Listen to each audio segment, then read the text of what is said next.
Hello everyone, বন্ধুরা তোমরা সবাই কেমন আছো? নিশ্চয়ই ভালো আছো। ভিডিওটা আমি আগের দিন এবং তারও আগের দিন গত 2 দিন আমি ভিডিও আপলোড দিতে পারি, কারণ তোমরা সবাই জানো আমার ফোনের কি প্রবলেম।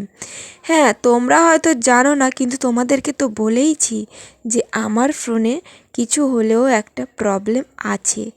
তো তারপরে দেখো, এটা কিন্তু সকাল নয়, এটা হচ্ছে বিকেলে। আসলে দুপুরে যখন ঘুমিয়েছিলাম মশারিটা খাটিয়ে ঘুমিয়েছিলাম, কারণ মশার এত উৎপাত।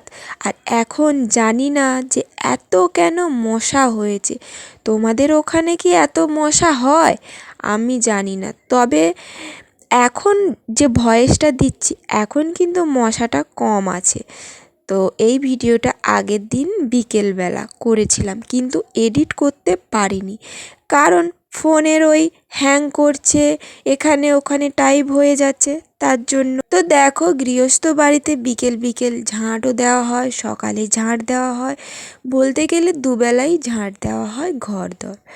তো সেরকমই দেখো, আমি ঘর বাড়ি সমস্ত কিছু ঝাঁটিয়ে নিচ্ছি। তেমন একটা ময়লা নেই, তবুও একটা ঝাঁট দিতেই হবে, কেমন না হলে লাগে।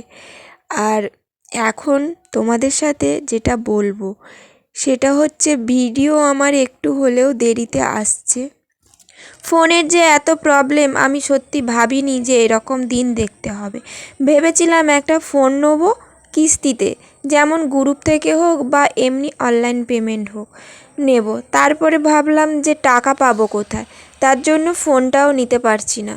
কি আর করব, তোমাদেরকে এই ফোন থেকেই ভিডিওটা আমাকে আপলোড দিতেই হবে, এবং যেরকম পারি সেরকম ভিডিওটা আমাকে করে দেখাতে হবে। তোমাদের সাথে আরও একটা কথা শেয়ার করার ছিল। তোমরা অনেকেই বলেছো তোমাদের ঠাকুর মন্দির নেই, বা তোমাদের ঠাকুরের জন্য আলাদা কোনো ঘর নেই। হ্যাঁ, আমাদের ঠাকুরের জন্য আলাদা করে ঘর ছিল, বাট কি হয়েছে বলো তো, আমার ঠাকুমা যেই রুমে থাকে ওই রুমটাই আমাদের ঠাকুর ছিল। ওই রুমে কেউ মাছ মাংস কিছুই ঢোকাতো না। তো ওই রুমে ঠাকুমাও যদি খেত ভাত, তো উনিও চান করে ওই রুমেই যেত। আর এখন ঠাকুমা অসুস্থ হওয়ার পর ওই রুমে সবাই যাতায়াত করে। কে কীরকমভাবে আসে সেটা কি আর বলা যায়, কারণ বয়স্ক মানুষ দেখতে আসে, তার জন্য ওখান থেকে ঠাকুরগুলোকে নিয়ে আমার রুমের সামনে রাখা হয়েছে। আর আমাদের বাড়ি হলে তখন ঠাকুরের জন্য আলাদা এক্সট্রা জায়গা করে রাখা হবে ঠাকুরকে। এখন এখানেই বর্তমানে ঠাকুর আছে, তবু ওই পাশে সেরকম একটা কেউ যায় না। আর ও পাশে মাছ মাংস তো দূরের কথা, সেরকম একটা কেউ নিয়েও যায় না, তাই জন্য ওখানেই ঠাকুরটা আছে। এদিকে দেখো, ঘর ঝাড় দিতে দিতে তোমাদের সাথে গল্পটা শেয়ার করে দিলাম। আর এদিকে দিদি এসেছে, আমি একা বাড়িতে আছি, তাই জন্য দেখতে এসেছে কি করছি, আর বলল যে তোদের জলের বোতলগুলো দে, জল ভরে আনি। আমি বললাম ঠিক আছে নিয়ে যাও তাহলে, কারণ আমি তো আর জল বইতে যেতে পারবো না, আর আমি জল বইতে যেতে সত্যি যাই না জল বইতে, কারণ আমি নতুন যখন থেকেই আসি না কেন তখন থেকে আমি জল একদমই বইনি। আর এখানে কাকি এসেছিলো, কাকির মোবাইলটা রেখে দিয়ে গেল, বলে কেউ যদি ফোন করে তাহলে ধরবি, বলে রেখে দিয়ে গেল। আর তোমাদের সাথে গল্প করতে করতে দেখো আমি ঘর ঝাঁট দিয়ে ফেলেছি। এখানে দেখো বসার সিটের ওপর কিছু আনাজের খসা ছিল, তো ওগুলো একজনের বাড়ি নিয়ে যায়, তো ওরা আনতে আসেনি, তাই জন্য সাইডে রেখে দিলাম, তারপরে পুরোটা ঝাঁটিয়ে দিলাম। আর আমাদের তো বাইরে বলতে এই সামনেটুকু, আমাদের তো আর বড় কোনো বাইরে নেই যে ঝাঁটাবো এ করবো। তো আমার এইদিকে পুরো ঘর বাড়ি ঝাঁটানো কমপ্লিট সন্ধেবেলা। এবার হাত পা ধোবো, তারপরে সন্ধে দেব, কারণ সন্ধেবেলা সন্ধে দিতে হবে, এটা তোমরা সবাই জানো। তারপরে এদিকে হাত পা ধুয়ে এসে ভাবলাম যে না, আগে বিছানটা বিছিয়ে ফেলি, তারপরে সন্ধ্যাটা দেব, কারণ এখানে ধোয়া জামা কাপড় সব এক জায়গায় কিভাবে কাঁড়ি হয়ে আছে দেখো, তার জন্য সমস্ত জামা কাপড় ভাঁজ করে রেখে দিলাম একটা চেয়ারের ওপর।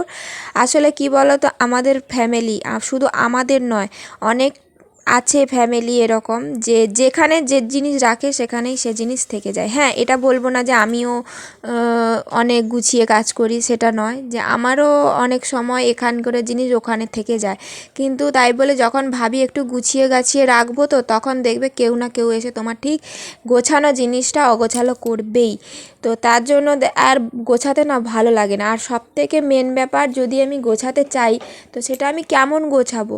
এই যে ঘরের দেওয়াল থেকে এতটা পরিমাণে বালি পড়ে, আর তোমার মানে কি বলা যায়, গোছাতে অসহ্য লাগে। এখানে আমার সন্ধে দেওয়া কমপ্লিট। আর দেখো আমাদের 2 বাচ্চা বসে আছে, আর ওদের গায়ে যে চাদরটা ছিল ওটাকে আমি খুলে দিয়েছি, কারণ এখন গরম পড়ে গেছে। ওদের যদি আবার গরম লাগে তখন মাকে তো মনে মনে বকা দিচ্ছে, এটাই হবে। তো তার জন্য ওদের গা থেকে চাদরটা খুলে দিয়েছি। আর ওখানে একটু না ঝাড় পোঁছা করতে হবে, কারণ অনেক দিন হয়ে গেল ঠাকুরের জায়গাগুলো ঝাড়াও হয় না আর ঠিকঠাক করে, তো তার জন্য একটু ঝেড়ে নিতে হবে। আর এখানে দেখো আমার জায়ের ছেলেকে বলছিলাম যে দোকান থেকে 2টো ম্যাগি কিনে এনে দে, তাই জন্য 2টো ম্যাগি কিনে এনে দিয়েছে। আর তারপরে ঠাকুমাকে চা দিতেই হবে, এটা প্রত্যেক দিনের রুটিন।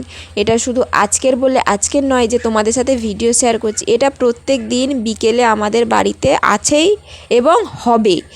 তো ঠাকুমাকে চা দিয়ে এলাম, তারপরে দেখো নিজের চাটাকেও সাজিয়ে নিলাম, আর একটু সাজিয়ে নিলাম কারণ এটা ভিডিও করছিলাম বলে। তারপরে ম্যাগি করে খেলাম, কারণ প্রচণ্ড পরিমাণে খিদে পেয়েছিল। এদিকে দেখো খাওয়া দাওয়া কমপ্লিট করে না চলে এসেছি। আর আমি কিছুক্ষণ বসেছিলাম, আর শুধু বসেছিলাম না, একটা হাতের কাজ করছিলাম, যেটা তোমাদের সাথে হয়তো শেয়ার করব। তারপরে এইদিকে আমার ভাসুর ঠাকুর আমাদের জন্য সিঙ্গারা এনেছিল, তো ওখানে ছিল 4 পিস সিঙ্গারা। তার মধ্যে আমি একাই 2টো খেয়ে নিয়েছি, আর বেশি খেতে পারিনি, কারণ সিঙ্গারার ভেতরে বাদাম দেওয়া ছিল। আর বাদাম আমার সত্যি বলতে চানাচুরের বাদাম কেন আর কোনো খাবারের বাদাম কেন আমার একটুও পছন্দ না। ওই ভিজানো বাদাম বা এমনিই ঠিক আছে, মানে ভিজানোটাই বেস্ট, আদার্স আমার আর কোনো বাদামই ভালো লাগে না। তো তারপরে দেখো আমি এখানে একের পর এক মানে সিঙ্গারা খেতে থাকি, আর তোমরা আমার ভিডিওটা দেখতে থাকো। আর হ্যাঁ, প্রেগনেন্সিতে তো আমি সেরকম একটা কোনো কিছু খেতেও পারি না, যে মনের ইচ্ছে মতন খাবো সেরকম একটাও আমি পারি না খেতে। আর এদিকে দেখো তোমাদের সাথে গল্প করতে করতে না আমি ভাতের হাঁড়ি বসিয়ে দিয়েছি, কিন্তু তোমাদের সাথে ভিডিও করা হয়নি। কারণটা কি বলো তো, ফোনের প্রবলেম। আর ফোনের প্রবলেম বলে বলে কি আর বিরক্ত করাবো তোমাদের, এটাই ছিল ফোনের প্রবলেম। মানে কিছু হয়ে গেলেই মানে প্রচণ্ড প্রবলেম হয়, প্রচণ্ড হ্যাং করে। শুধু হ্যাং করে না, মানে যেখানে সেখানে শুধু টাইপ হয়ে যায় এমন। তারপরে দেখো ভাতের হাঁড়িটা বসিয়ে দিয়েছি, আর আজকে রাতে শুধু ভাত হবে, কারণ তরকারিগুলো ছিল ওগুলো গরম করা হবে। আর এখানে বাবা হচ্ছে লবণ এনেছে বাজার থেকে কিনে, লবণগুলোকে জারের মধ্যে ভরে নিলাম, নাহলে ওখানে দেখতে কেমন একটা খারাপ লাগছিল। আরও একটা জিনিস হয়তো তোমরা নোটিস করেছো, যেটা আমাদের পাশে যে মানে ছোট্ট একটা টেবিলের মতন আছে, তো ওখানে অনেকটা হয়ে গেছে, আর ওগুলোকে যতই সাজিয়ে রাখি না কেন সমস্ত জিনিস আবার এলোমেলো হয়ে যায়। আর এই দিকে দেখো আমি খাওয়া দাওয়ার পরে এখানে প্র্যাকটিক্যাল রেডি করছিলাম, কারণ কাল আমার প্র্যাকটিক্যাল জমা দিতে হবে। এটা হচ্ছে টেলারিংয়ের প্র্যাকটিক্যাল, সেরকম একটা কিছুই করিনি, কারণ আমার সুতোয় কাজ করতে নেই, তাই অনেকে করে দিয়েছিল সেইগুলোই। দেখো বলতে না বলতে পরের দিনের ভিডিও আর করা হয়নি, শুধু এইটুকুই ভিডিওটা আমি নিয়েছি। ওখানে গিয়ে যে প্র্যাকটিক্যাল জমা দিতে এসেছি এটাই জাস্ট। আর এখন মানে এই ভিডিওটা কেমন লাগলো সেটা তোমরা কমেন্ট করে জানিও, আর পাশে থাকার জন্য অসংখ্য ধন্যবাদ। আর পরবর্তী ভিডিওর জন্য অপেক্ষা করো, আমি ঠিক তোমাদের ভিডিও আপলোড দিয়ে দেবো। আজকের মতন এখানে টাটা।